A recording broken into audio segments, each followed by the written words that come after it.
So what I'm going to talk about here is one of the most common misconceptions that you'll hear about anger, really in our culture. I was baffled a number of years ago to watch a video, Angry in America. It was on 2020. And I sat there and I listened to it, and I heard at least on 20 occasions professional psychologists who they had hired to give information, basically perpetuating the distortion that other people make you mad. If you pay attention for the next week, what you'll find is just listen at work, listen, with your children, with kids in the community, with people. What you'll find is that a vast majority of people perpetuate this distortion on a regular basis. How many people do you know will sit around and say when they start to feel frustrated or angry, you're making me mad, or you're pissing me off, or you're making me angry? It is probably the most common distortion that people will use. And basically, a distortion is just a thinking error. It's a way that you twist your thoughts in your head to make yourself more comfortable with the choice that you just made. And so what we find in this is the common thinking error of blaming.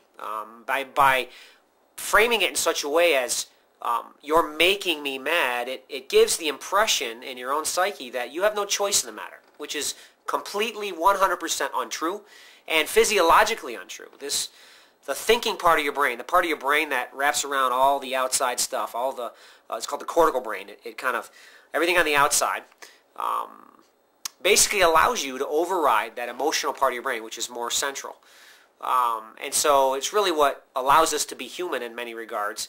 And so with that, just physiologically, it's actually impossible for another person to make you mad. I've challenged many kids over many years, actually said, I'll give you, $50 if you can make me mad. And many kids have tried many creative things to try and do so, but they have all not succeeded because it is a choice. When you understand it as a choice, you accept it as a choice, then you can first start working on your anger and moving forward. In the workbook that I published last year in January, that's one of the central components of the anger section for children, is they're taught at a very, at that elementary school age, that no one makes them mad, that it's a choice. And what I've seen in practicing with children is that when you do that, you actually empower children to really take charge of their ability to change their choices, to change the way they respond to anger. You got to equip them with tools, and I'll talk a little bit about that later, giving them very practical tools to use to help them. But that's the absolute truth. No one makes you mad. Title: What is anger? So what I'm going to talk about now is actually what anger is. This is something we see just throughout our culture, throughout our society. In fact, more often than not now, anger, aggression, and all that is really being viewed in such a way as becoming culturally acceptable. Anger is simply stated this. Anger is, each and every time without exception, a self-protective defense response to perceived threat. I'm going to say that again. It's a self-protective defense response to perceived threat. Each and every time without exception. I've been practicing for 14 years. And I get lots of people who challenge this notion that, what am I protecting myself from? I'm not afraid. And in another video, I'm actually going to tell you exactly what you're afraid of. But in many regards, it's a very adaptive function in that when you are actually physically threatened, anger can actually protect you. Aggression can actually protect you. But in our world, in most cases, in modern society, we're not in danger like we were, thousands of years ago, whatever the case may be. So the question is, what are we afraid of now? And again, I'm sure you're sitting there right now saying, I'm not afraid of anything.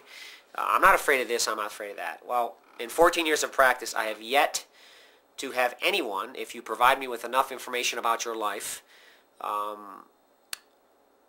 that I can't use that information and boil it down to its root cause of your fear. In fact, your fear is always related to past experiences and how the brain develops and how the brain understands experience and certain thoughts that you attribute unconsciously to those experiences. Things like, I'm a failure, I'm not good enough, things like that. And in another video, I'll kind of allude to this, maybe elaborate on this a little bit more, but what people are afraid of in most instances. So you get an argument with your spouse, right? When you look at the situation, you step back from the situation, you realize that what you're afraid of is the interaction you're having with that person is bringing some of those negative thoughts, those negative feelings that you've been carrying with you your whole life to the surface. And your anger is actually an effort to keep that emotion, keep that thought down so that you don't actually have to experience it in its entirety. So absolutely true.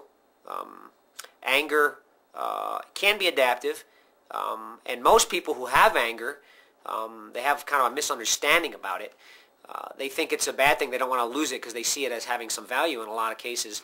And there is some truth to that. But there is a drastic difference between anger and assertiveness. A person who has an anger problem, it's obvious because their anger, their choices starts affecting their relationships with other people, their job, their schooling, so on and so forth. So people can be assertive and take on the qualities of that and actually be very successful in life. So that's what anger is.